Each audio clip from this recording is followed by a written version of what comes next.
Is the criminal justice system as effective as we think?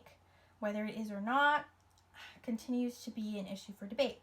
The prison system was created to punish those who commit illegal crimes. By confining offenders into prisons, they are no longer a threat. However, there is a lack of consideration of what is needed to create an effective prison system. In fact, it is shown that an effect opposite of the desired outcome has contributed to the problems of mass incarceration. These issues are mainly caused by economic pressures and psychological failures. Today, I will be persuading the class that convicted felons should be sent into rehabilitation programs as an alternative to imprisonment. In order to do so, I will discuss two things.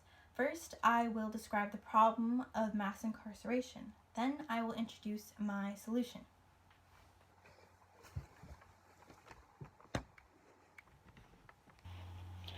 As social change was protested throughout the 1960s, the criminal justice system had enforced harsher policies to increase severe punishments. This would impact the rise of incarceration rates in the United States. Today, even when crime rates fell, these policies worsened incarceration rates due to intensified punishments for minor offenses. This would ultimately create a reliance on imprisonment. The United States had imprisoned over 2 million felons, making it have one of the highest incarceration rates over most other countries. This issue has also produced great economic cost. Taxpayer funds are incurred towards numerous essentials and maintenance of the criminal justice system. According to Danny Jasperson et al., in their document, America's Mass Incarceration Problem, Can Prison Contractors Actually Be Part of the Solution, from the 2017 publication of MTC State Spending, has shown to increase from $16.9 billion in 1990 to $56.9 billion in 2015, accounting for 5% of state budgets and competing for resources with other important priorities like education and healthcare. Not only are the incarcerated affected, but also their families. The children of imprisoned offenders have suffered severe emotional and behavioral issues. Investments of resources have been made to develop better rehabilitation programs. However, they have not been genuine when it comes to efficiency. They would rather produce the desired outcome that shows rates of release that also happen to be insincere. According to James Ogloff and Michael Davis in their academic document called Advances in Offender Assessment and Rehabilitation, Contribution of the Risk Needs Responsivity Approach, from the 2004 publication of the Psychology, Crime, and Law periodical, the government's investments have often been accompanied by an explicit expectation that the efficiency of the rehabilitation approach must be shown by reducing the number of prison beds occupied.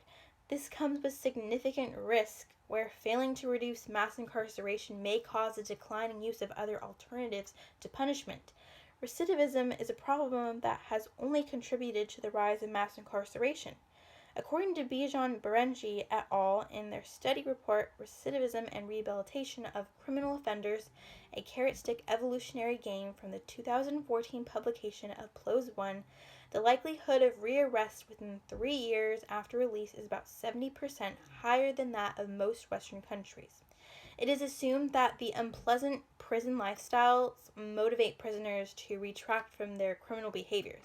However, the damaging environment and the lack of recovery promotes reoffending after prisoner release. Studies show that harsher sentences increases the chance that a felon will reoffend. This evidence represents a failure to reverse criminal behavior. Behavioral science has shown that societal pressure and threat of punishment have caused a higher probability of offending. The concern of these issues have eventually led correction agencies to take approaches made to offer rehabilitation programs to prisoners. These include counseling, drug treatment, vocational treatment, educational services, and community support. It was found that most post-release assistance from intervention programs was the most successful. According to Bijan Barenji et al. In their study report, Recidivism and Rehabilitation of Criminal Offenders, a Carrot Stick Evolutionary Game, from the 2014 publication of PLOS 1, the results state that punishment and rewards complement each other and that both tools should be used by law enforcement to reduce recidivism.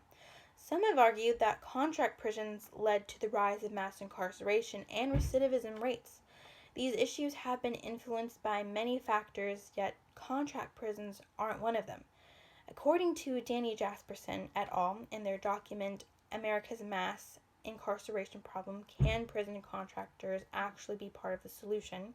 From the 2017 publication of MTC, the fact is that if all state and federal prison contracts were canceled today, America would still have the largest prison population in the world, and all of the problems associated with mass incarceration would still exist. Contract prisons provide high-quality correctional services and programs that can reduce the reliance on incarceration. Many of these prisons provide enough resources, staff expertise, and programming that can prevent recidivism.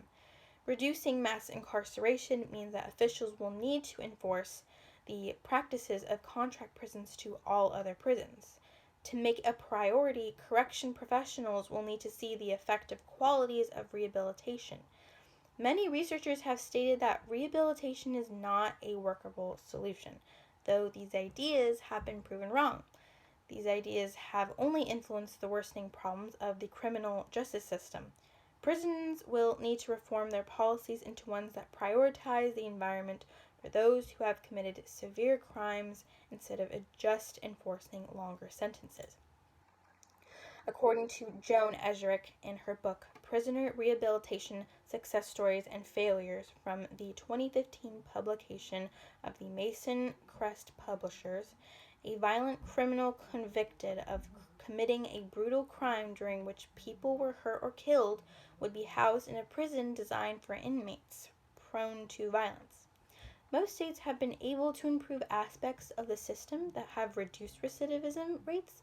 This shows how prison systems can reform in ways that are effective.